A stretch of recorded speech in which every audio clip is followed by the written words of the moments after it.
আসসালামু আলাইকুম। BD take zone এর আইটি এর টিউটোরিয়ালে আপনাদেরকে স্বাগতম। আজকের টিউটোরিয়ালে আমি দেখাবো কিভাবে উইন্ডোজ 10 অপারেটিং সিস্টেম স্লাইড করে শাটডাউন করা যায়। একদম ম্যাজিকের মতো। উইন্ডোজ 10 মাইক্রোসফটের সর্বশেষ ভার্সন।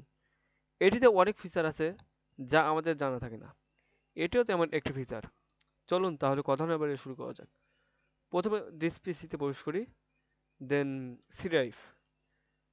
সি ড্রাইভের উইন্ডোজ উইন্ডোজ দেন এখানে সার্চ বক্সে সার্চ করি স্লাইড। ওকে, সার্চ করে যে ফাইলটা পাবে ফাইলের ভিতর প্রবেশ করি, দেন একটা সফটওয়্যার দেখতে পাচ্ছি। এই সফটওয়্যারটা প্রিন্ট টু স্টার্টে প্রিন্ট করে দিই। ওকে,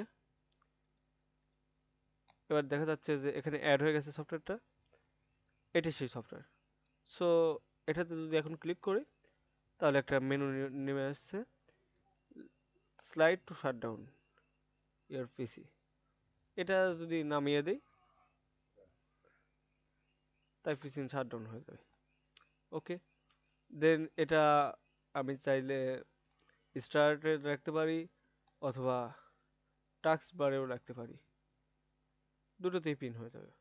ওকে, তো আশা করি আমার টিউটোরিয়ালটা ভালো লেগেছে।